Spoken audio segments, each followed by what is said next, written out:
Welcome, I'm Rose Aguilar, and this is Your Calls One Planet series. The election is in just 14 days. The winner of the presidential election will be decided by a handful of states, including Arizona. President Biden won Arizona in 2020 by only 10,457 votes. That is less than a 1% margin. Native Americans make up 5% of the population. There are nearly 6.8 million American Indian and Alaska Natives living in the United States. Of those, almost 5 million are eligible to vote. So today we're discussing what is at stake for Native American voters in the election. Donald Trump rolled back policies that protect the rights of Indigenous peoples, including shrinking the Bears Ears Monument by 85% to open up the area for drilling, pushing forward the Keystone XL pipeline, and opening up parts of the Arctic National Wildlife Refuge for drilling. Project 2025 would give the green light to even more mining, drilling, and deregulation on Indigenous lands. Now, this doesn't get much attention, but it is important to note that Native Americans were not given the right to vote in this country until 1924, when the Indian Citizenship Act was passed. Joining us is Jacqueline De León, a senior staff attorney at the Native American Rights Fund, a nonprofit that provides legal assistance to Native tribes, organizations, and individuals. Hi, Jacqueline. Thanks so much for joining us. Thanks so much for having me. Well, it's great to have you. The election is in just 2 weeks. How engaged are Native American voters across the country compared to, say, 2020 or even 2016? What are you hearing on the ground? Well, Native Americans are remarkably resilient. And I will say that over the last 10 years or so, we've seen a real notable uptick in the get out the vote organizations on the ground. The tribes themselves are becoming incredibly engaged, and Native Americans are becoming increasingly aware of the tremendous political power that they have. And so I will say that engagement is increasing, although the barriers that Native Americans continue to face are still daunting. And we'll talk about those barriers in a minute. You co-authored a report called Obstacles at Every Turn, Barriers to Political Participation Faced by Native American Voters. Jacqueline, we've been doing so many shows about what is at stake in this election. What are you hearing from voters? What concerns them the most about what is going to happen in just 2 weeks? Well, some of our sister organizations have done some polling on what it is that Native Americans care about the most. And top among their lists are environmental concerns, the missing and murdered Indigenous women crisis across Indian country, the economy, and of course, tribal sovereignty. And when it comes to the environment, I mentioned a few things that happened under the Trump administration, just rolling back so many policies that protect the rights of Indigenous peoples, opening up more areas for drilling, and then Project 2025 would give the green light to even more mining, drilling, and deregulation on Indigenous lands. What are you hearing from Native Americans about that? Well, Native Americans are certainly concerned about that. They're also concerned about a myriad of issues. Native Americans are not single issue voters. They care most about the politicians that will go out to them, be responsive to their communities, and will actually make the effort to engage them on the ground. Too many politicians on both sides of the aisle do not, really invest in making the trips out to reservations and out to Native communities to make their pitch. And so, we are hoping for an increased participation from candidates that understand that Native Americans' votes deserve to be earned. Yeah, I'm glad you brought that up because obviously Native Americans, like everyone, they're not a monolith. But we are hearing a lot about the Black male vote. That's getting a lot of attention this time around. And then the Latino vote, especially around support for Trump. And so what are you seeing in Indian country? Over the weekend, I saw a number of pieces about Arizona Senate candidate Ruben Gallego's 8-mile hike to the Havasupai village in the Grand Canyon. The only way to get down there is to either hike or take a helicopter. And he walked to talk to people in the Havasupai Canyon. So, what are you hearing from natives about whether or not they are being visited by politicians? I think there's certainly been an uptick in engagement. Again, when Native Americans, I think you mentioned the Arizona race, right? Native Americans flex their political power and were credited really for Joe Biden's win in Arizona because so many areas had pulled through and decided to cast their vote that way. And as a result, I think Native Americans saw responsiveness. For example, the selection of Secretary of Interior Deborah Haaland in response to that flex of Native political power. And I think that Native Americans are continuing to demand that type of attention and responsiveness, which is exactly what the American system was designed in theory to do, right? Have Native Americans flex their political power and then have a response. And I know that there are so many different responses to this question, but I wonder when you talk to people about what they have seen under the Biden administration with Deb Haaland in such a powerful position, what really strikes you? Because I know that a lot of Native Americans are really angry about the Biden administration's drilling policies and what we've seen there. But what strikes you when you're talking to people? Well, I think at the end of the day, Native Americans have, an array of choices in front of them. What we can do is just let folks know what the responsiveness is from each candidate and lay out their platforms and let them make their choices. Well, if you'd like to join us, if you are Native American, if you'd like to talk about what's important to you, what are your thoughts about what's at stake in this election? We'd love to hear from you. 866-798-8255. You can also email your call at kalw.org. Today we're joined by Jacqueline De León, a senior staff attorney at the Native American Rights Fund. This is a nonprofit that provides legal assistance to Native tribes, organizations, and individuals. And Jacqueline co-authored a report called Obstacles at Every Turn: Barriers to Political Participation Faced by Native American Voters. Jacqueline, I am guessing that a lot of people do not know that Native Americans were not given the right to vote until 1924 in this country. That's right. So, Native Americans were, in theory, given citizenship, not necessarily the right to vote. The right to vote was actually restricted by states for years after.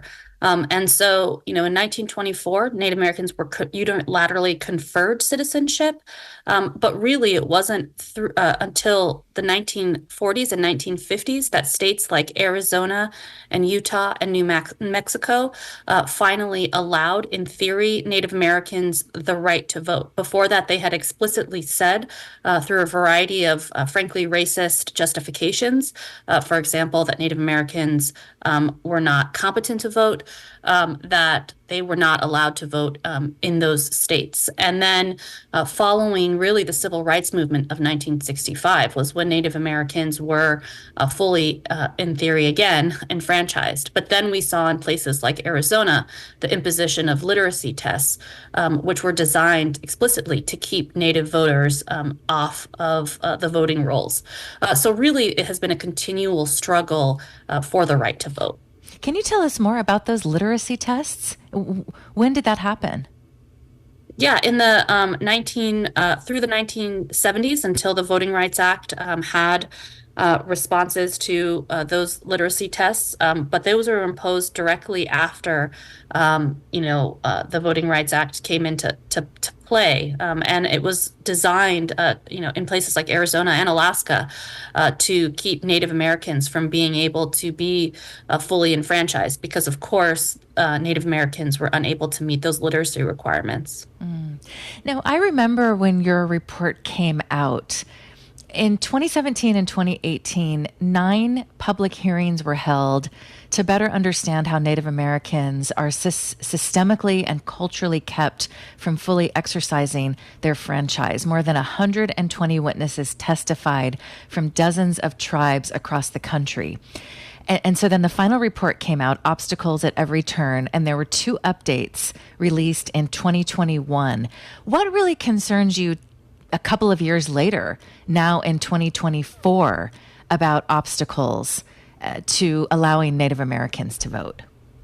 Well, I think unfortunately, the landscape continues to be extremely dire.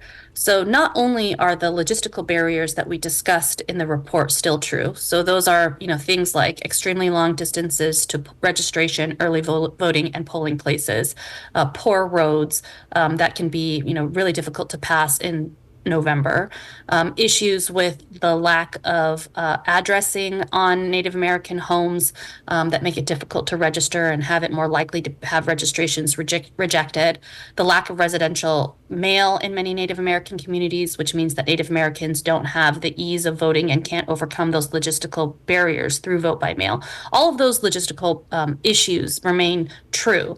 But also, we see this rising anti-democratic movement across the United States where states are imposing laws that are designed to cut off, vulnerable voters. In Arizona, for example, this year we had to beat back a law that required proof of residential location when they knew that 40,000 Native American homes don't have addresses on them. And so really, it's a dire landscape when it comes to voting rights, and Native Americans in particular are subjected to some of the worst abuses. So, for those who do not have a physical address, are they now allowed to vote, or can you give us an update on that lawsuit? Yeah, so we were able to win at summary judgment and able to get secure a variety of means by which Native Americans could prove up that proof of residential address, including showing a tribal ID, even if it didn't have an explicit address on it. But I think that the intent of that law remains really telling. What other lawsuits would you like to talk about? Because I was just thinking about how we closely follow Democracy Docket. Mark Elias runs this organization, and across the country there are so many Republican efforts to suppress the vote. And so what is happening in Indian country right now? Well, across Indian country, we have been winning lawsuits, frankly. Native Americans have an over 90% success rate in front of a variety of conservatively appointed and, judges, as well as, liberally appointed judges. And the reason is because, sadly, our facts are usually so bad that we hardly ever lose. In a place like North Dakota, we were able to beat back a law that, again, required addresses on IDs in order to vote, when the legislature was very well aware that there were many Native American homes in North Dakota that did not have addresses on them, which to me is a literacy test, right? Requiring a requirement that, Native Americans can't meet through no fault of their own, but rather through the structural failures of their communities, is a modern day literacy test. And then, in North Dakota, we've continued to win across the board in our redistricting lawsuits. We've won 3 redistricting lawsuits in North Dakota just this year. But tomorrow, we have an oral argument in a case that where the Eighth Circuit has found that under the Voting Rights Act, individuals and tribes don't have the right to bring voting rights acts cases at all under the Voting Rights Act. Through a clause saying that there's no private right of action and that only the DOJ can bring those cases. And so we brought a Voting Rights Act also under a different statute trying to have a cause of action. And tomorrow we'll determine whether or not in the Eighth Circuit, individual plaintiffs can bring Voting Rights Act claims at all. It's an incredibly radical case. I think Native Americans are at the heart of this battle for recognition and for rights. Transportation is also so important. In some parts of Indian country, voting precincts are an hour or more away. Can you also talk about that and how that's being dealt with? Absolutely. It's extremely frustrating. We've talked to county officials, and we've said, hey, you really need to get voting services out to the reservation. You need to get early voting and registration and equitable polling place access. And they say to us, well, it's just too hard to get out there.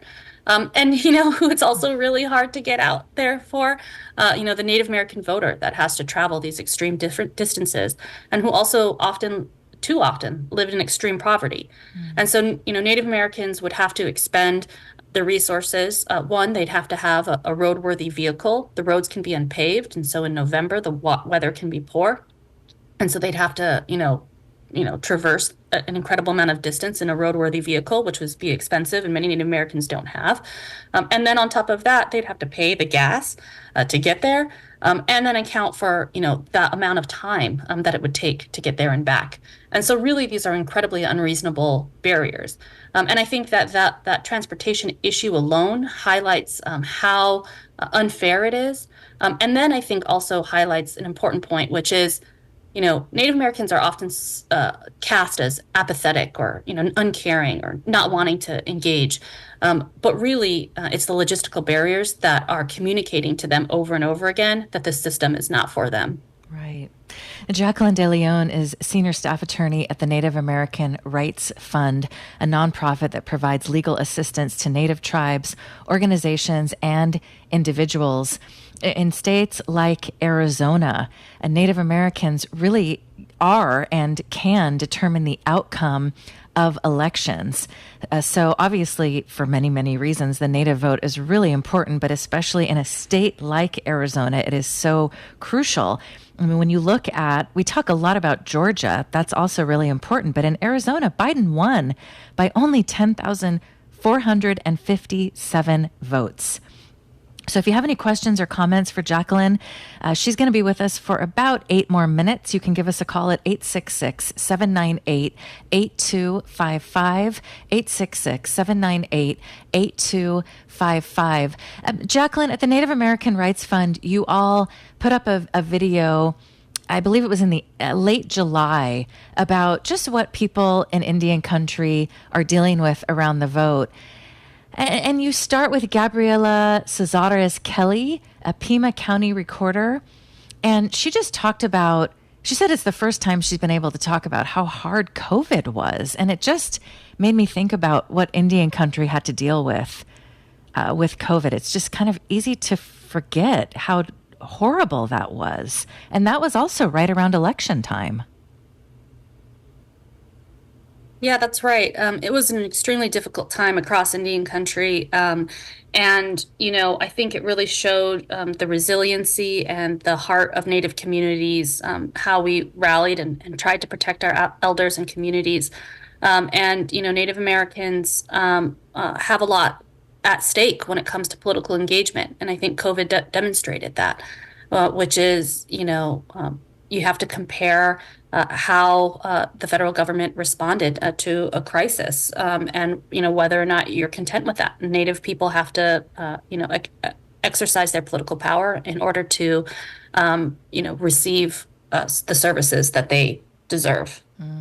What at this point, what still needs to be improved, and who is working on these issues beyond Election Day? So, of course, politicians tend to go to places they never go to because there's an election. But let's say in, the middle of 2025, are politicians still working on these issues?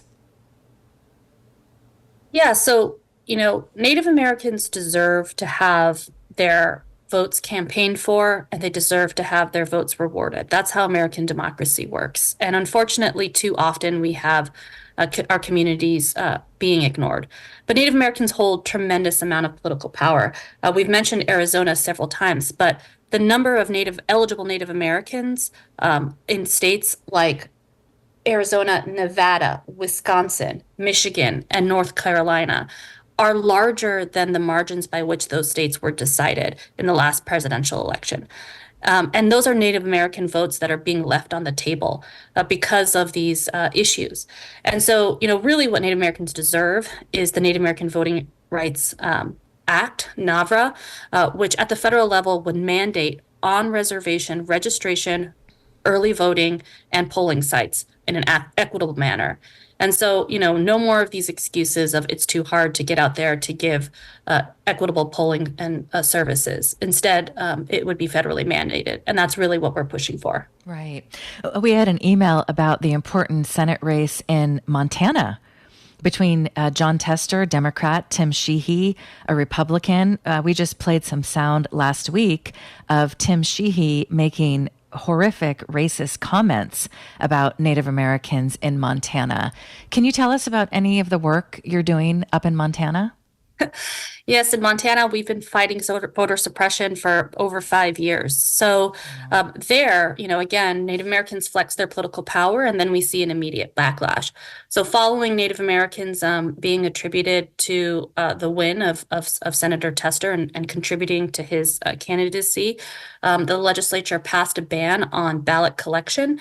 In Montana, there's in so many places no residential mail delivery, and the distances to polling places and ballot drop sites can be 40 or 50 miles away. And so it's extremely common for organizations to go and pick up and drop off ballots for impoverished Native Americans. And we have a case that we won that says that banning ballot collection goes against Montana's constitutional right to vote because of the extreme barriers that Native Americans face and their reliance on ballot collection. The legislature, following that case, passed another ballot collection ban, and then also a ban on same-day voter registration, which, of course, Native Americans who have to travel these extreme distances disproportionately rely on being able to register the same day that they can vote. We again beat that law as, again, an unconstitutional infringement on Native Montanans' right to vote. And so those were huge battles that have been taking place over years and were designed to suppress the Native American vote. And just this last, couple of months, the state has appealed to the United States Supreme Court in an attempt to have the Supreme Court weigh in on their state constitutional claim. And so really they are relentless in this desire to keep Native Americans from being able to fully access the franchise. Jacqueline, how long have you been doing this work? About 6 years at the Native American Rights Fund, but I've been a litigator for a little longer than that. I ask because I just wonder, are you seeing these voter suppression efforts, are they just getting worse every year? I mean, you really have to pay close attention to what is happening. And I just wonder how you all are able to really keep tabs on this so you have to file the lawsuits as quickly as possible, right? Can you just explain how that works? Yeah, it's a process. We also run the Native American Voting Rights Coalition, which is a collaboration of organizations like NARF, the National Congress of American Indians, and it's also composed of regional organizations. So on the ground, GOTV organizations that are incredible across the country, tribal organizations. I really encourage everybody to look up local tribal organizations to contribute to. But these organizations will often tip us off to what's going on at a local level. And we'll also, we also monitor the laws pretty closely and are part of national organizations that are in conversation about this voter suppression. But you're absolutely right. The voter suppression is absolutely relentless, and it's designed really to cut off a few thousand voters there, a few thousands voters there. And really, when we look at the margins, those few thousand voters make all the difference. Yes, exactly. That it just shows that a few thousand voters do really matter, or else they wouldn't be passing these laws. That's right. So we are really, we really believe that voter suppression occurs because the Native vote is powerful. And we are really trying to encourage folks to Native people to recognize and own that power. And they can access more resources at vote.narf.org. Jacqueline De León is a senior staff attorney at the Native American Rights Fund, a nonprofit that provides legal assistance to Native tribes, organizations, and individuals.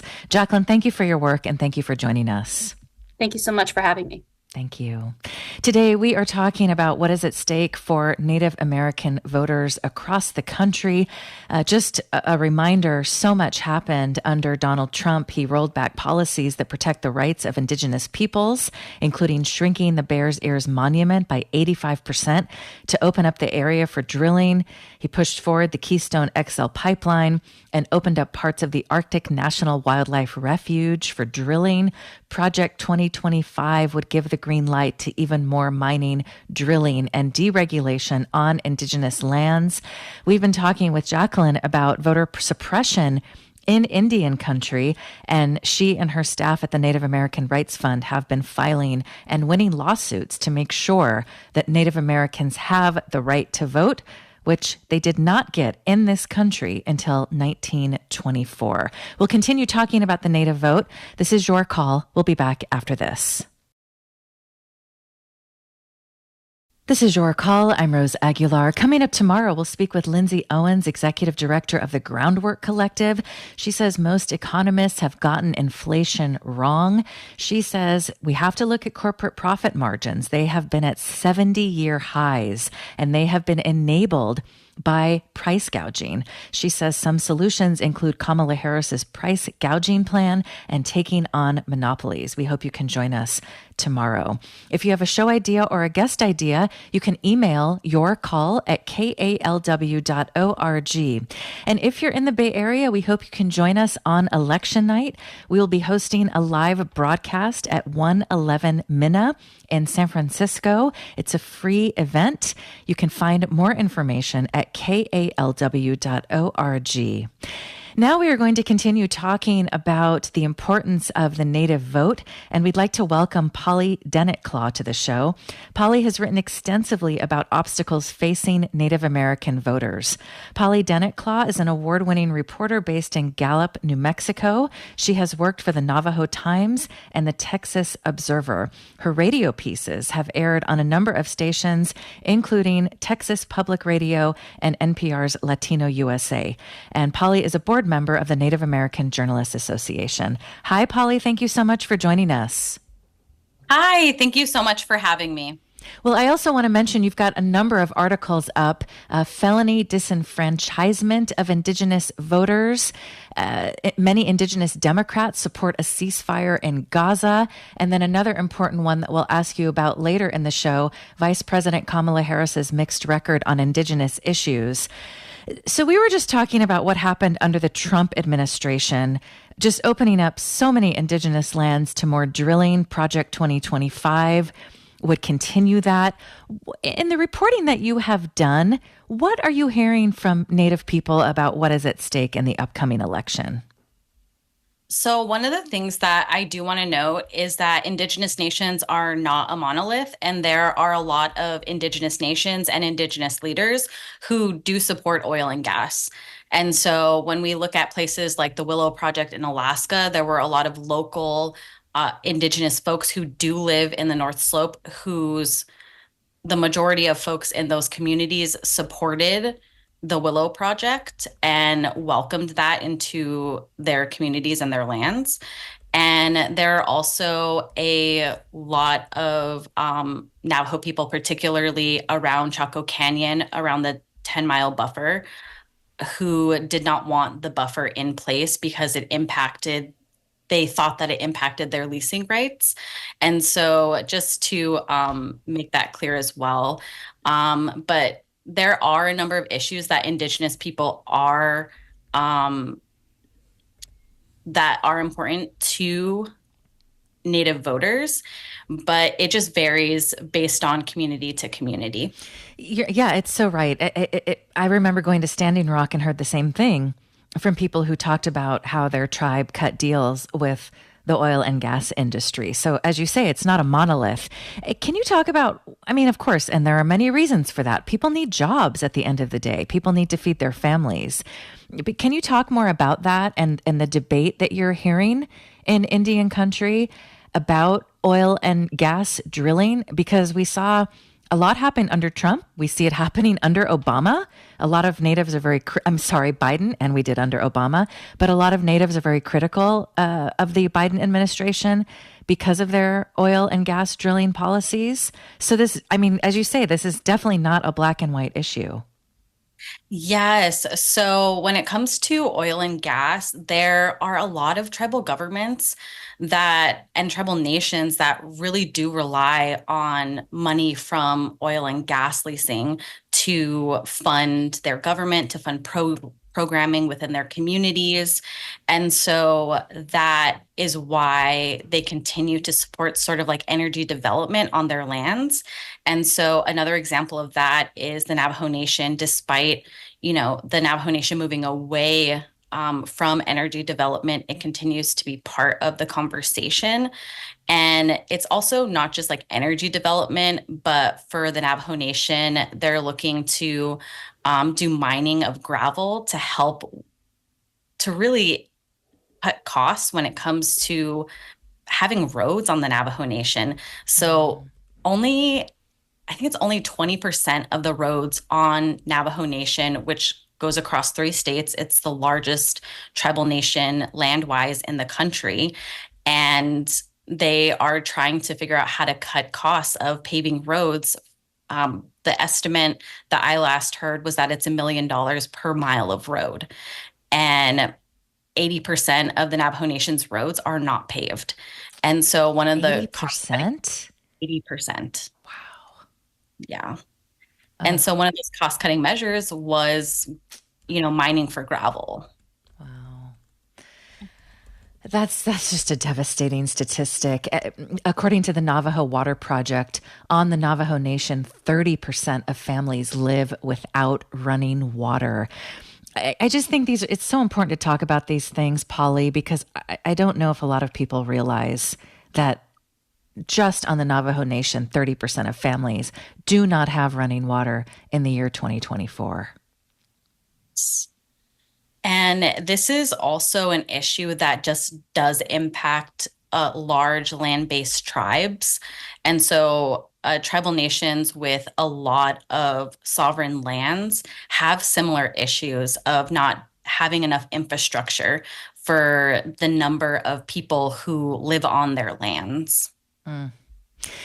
And we should say that while there's a debate and while there are tribes that do cut deals with various industries, there's also major protests against this.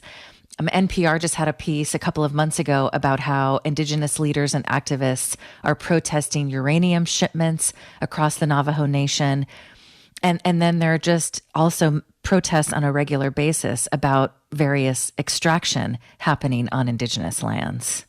Yes. So another one that I would love for folks to know about is in North Carolina, where there is also a development that runs through ancestral lands of Indigenous nations in North Carolina, and it's a pipeline, a oil and gas pipeline that runs through their ancestral lands. And a lot of the tribal nations in North Carolina are not federally recognized. And so that they're state recognized tribes, but they don't have the same sort of ability to take this to federal court in the same way that federally recognized tribes are able to. And so that again is another issue. And you have Indigenous people in North Carolina who have been protesting that pipeline for decades. Let's talk a bit about more about what is at stake in this election. We know, Donald Trump, J.D. Vance say if they're elected, the first thing they're going to do is drill, baby, drill. This is obviously their words. So we're just going to see more mining, more drilling, more deregulation on Indigenous lands. Project 2025 also calls for this and a major reshaping of the Department of the Interior. Is there anything else you'd like to add about what's at stake in this election if Donald Trump wins the election? I think that when it comes to, what happened in the previous Trump administration, and from what I have heard from folks, is that there was a lot of neglect when it came to what was needed in for tribal nations and for tribal leaders, and that neglect really impacted um, tribal nations. And so that's one of the things that folks have been worried about and have been talking about is that Donald Trump in his last administration didn't hold the Tribal Nations Summit, which was created under former President Barack Obama. And, his administration did that nearly every year of his administration. And then under the Trump administration, that did not happen. And the Tribal Nations Summit is where tribal leaders come from all over the country. Over 500 tribal leaders are invited, and they're able to come and talk to the president, the vice president. They're able to talk to the cabinet about some of the issues that are important to these nations. And again, Indian country is so diverse, Native nations are so diverse that having that opportunity is really important. And it's really important to tribal leaders as well. And so that didn't happen. But under the Biden administration, it was revived and continued. And so that is one of the things, too, that is very concerning. And then with Kamala Harris, you have an important piece about her record on Indigenous issues.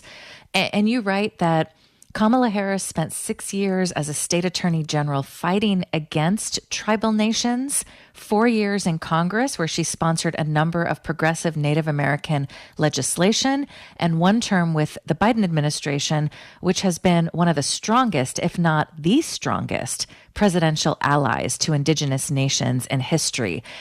So there's a lot to unpack there. What are you hearing from, again, not a monolith, but what are you hearing from Native people about Kamala Harris's record and what they expect her to do if she wins the presidential election in Indian country?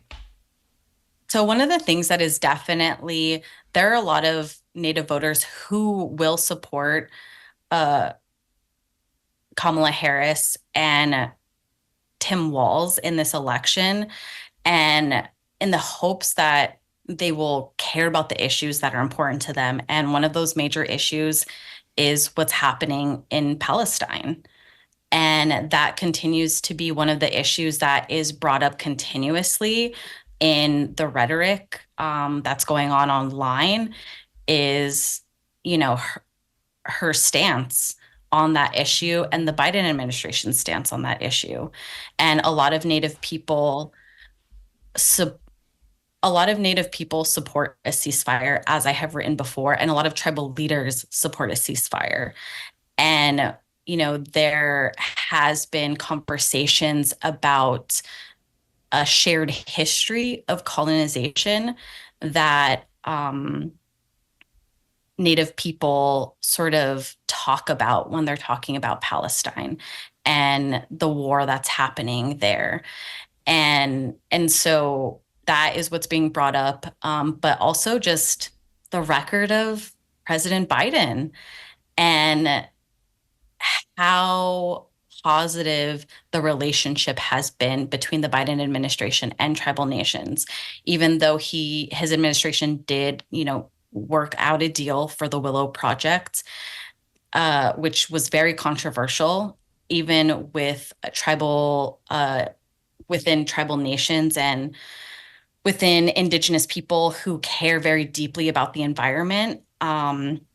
That was very disappointing for a lot of people, but at the same time, it was very much celebrated among Alaska Native leaders, Indigenous leaders in Alaska who live in the North Slope and who rely on the money that's generated from that to fund infrastructure and schools and local municipalities in those areas.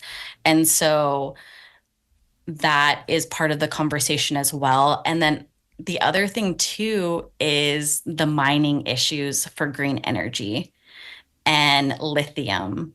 So again, we're having lithium mining on sacred sites for Indigenous people and Indigenous nations. And that continues to be an issue. And then again, Biden appointed the first ever Native American Secretary of the Interior, which, was very much celebrated amongst a lot of Native folks and Native communities. And, it has been super, from folks, they have said that it's been super beneficial to have a Native person in that position. We are speaking today about the Native American vote and what is important to Native Americans, what's at stake in the upcoming election. Pauly Denetclaw is an award-winning reporter based in Gallup, New Mexico. She's a political correspondent for Indian Country Today and has worked for the Navajo Times and the Texas Observer. You can join us at 866-798-8255. You can also email your call at kalw.org. Let's hear from Diane in Alameda, who's been waiting patiently. Hi, Diane. Welcome to the show. Hi. Well, thank you so much for this program on Native people and the election. And I know you've been focusing on the presidency. And I stepped out of the room, and I don't know if anyone has mentioned that Jonathan Nez is running for District 2 Congress from Arizona. He's a past president of Navajo Nation. He is endorsed by Rudy Gallegos, and he is an excellent person. I know him personally, and I just wanted to mention that and see if any of your guests have any comment on that. He's running a good campaign. He was not expected to even get as far as he did, and he's really catching up with Eli Crane, who is the incumbent.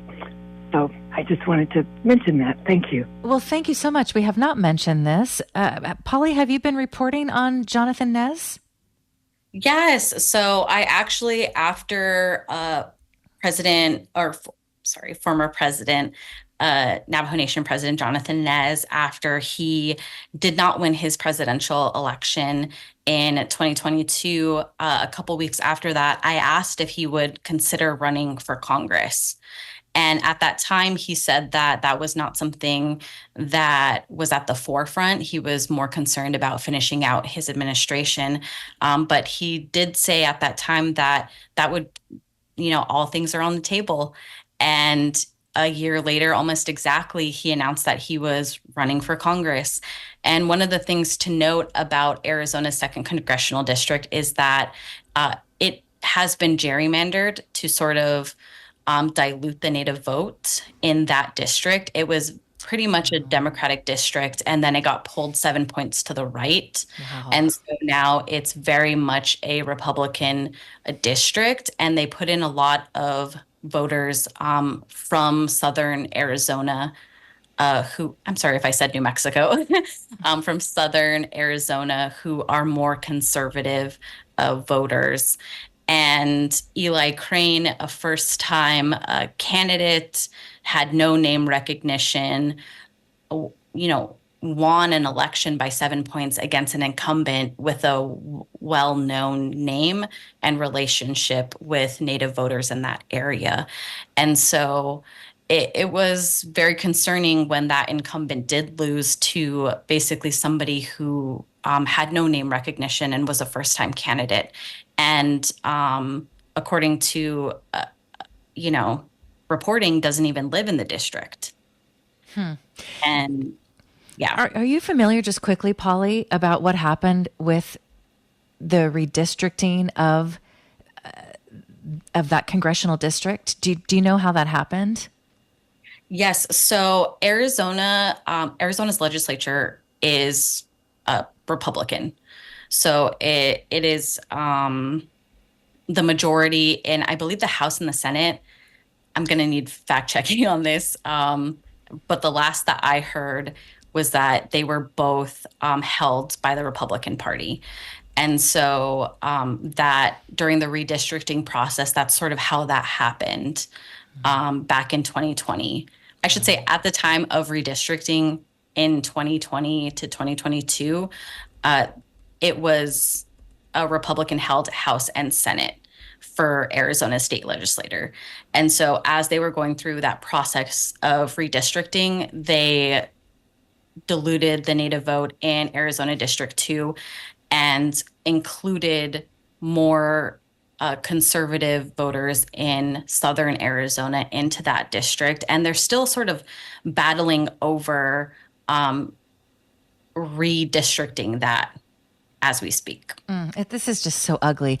I just looked it up. Republicans do control the House and the Senate in Arizona, and there was a piece in The Guardian May 2022. Democrats supported by Indigenous voters won every election for the past 10 years in a district drawn to empower Native American voters. But new redistricting commissioners did not have to comply with the Justice Department's pre-clearance requirements after the landmark Voting Rights Act provision was dismantled by the conservative supermajority on the Supreme Court. I mean, again, this is why the Voting Rights Act is so important, but unfortunately, that section was shot down by the conservatives on the Supreme Court. And this is where we are now. And I just wanted to mention, media is reporting that this race with Jonathan Nez is really close. And if he wins in Arizona, he could be the first Native American in Congress from Arizona. So that's definitely an important race to watch. I also wanted to ask you, Pauly, before we let you go, about your latest piece for Indian Country Today, Felony Disenfranchisement of Indigenous Voters. There is no national data on the impact of felony disenfranchisement on Indigenous people, despite being overly represented in the criminal justice system. So tell us more about what you found.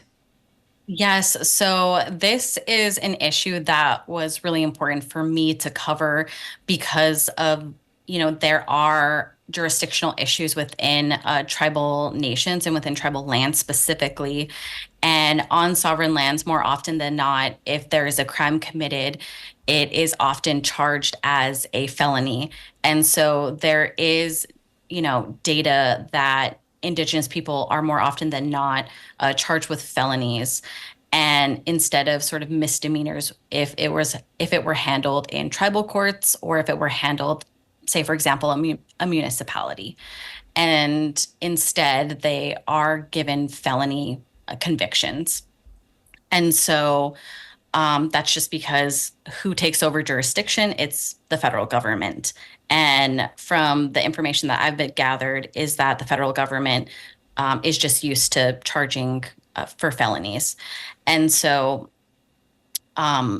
that's a clear issue within Indian country, within Indigenous nations. And that again goes to impacting the Native vote. And it's I know that you all had Jacqueline De León on. She's a wonderful, amazing wealth of information. And she also talked about this, or her organization, the Native American Rights Fund, talked about this in their barriers to voting study that they did. And they noted felony disenfranchisement as one of the issues that Native voters face. And there's a lot of sort of there's no information on the fact that there are many, many people who have been convicted of felonies who are able to vote. And that information is not getting out to local governments who are denying people based on quote unquote felony convictions and are denying them their right to vote despite it being the law that they're able to. And it's just because this information is not being dispersed to the people that it needs to. Can you give us an example of where this is happening, where it is legal for people to vote, but they just don't have the information? Yes. So we see this in New Mexico. And I talked with folks who work on this issue at the ground level, and they have noted, this just happened in the last legislative session. They were able to expand the Voting Rights Act to include, to allow for folks who are out of prison, who are on parole, or probation, and allowing them to be able to vote, where previously they were not allowed to until they finished probation or their probationary periods. And so now they're able to, but what they're seeing on the grounds is that there are a lot of local sort of county folks who have not heard this information, who have not been dispersed this information, and are continuing to deny, some of the 17,000 folks who are not eligible to vote, they're denying them even the ability to register to vote. You have a very important line in your piece. The United States is the only modern democracy in the world that continues to strip its citizens of voting rights because of past criminal convictions. Yes. So that information came from the Brennan Center for Justice, I believe, is the name of it. And they did a wonderful study on all of this and noted that in their study that the United States is the only modern democracy who continues to do that. And we don't see this in other parts of the world. Wow. Yeah, that's another incredible fact about this country that needs more attention. Jacqueline told you it has definitely been buried for a long time. A lot of people don't think about Native people when they think about police brutality or all of the abuses of the system that occur at the state and federal level. We have to continue to investigate and shine a light on this injustice so that we can get change. Final thoughts? Is there anything else in this reporting that deserves more attention that just doesn't get the attention you think that it should? Yeah, so I just think that it's really important for folks who have gone through the criminal justice system to, one, be able to vote because they have a unique and different perspective in that they've gone through the criminal justice system. And as we see, it's been very well reported that Indigenous people, they face racism, they face a lot of conditions within prisons and jails that unless they're there to talk about it and speak about it, folks, in the community don't know that this is happening.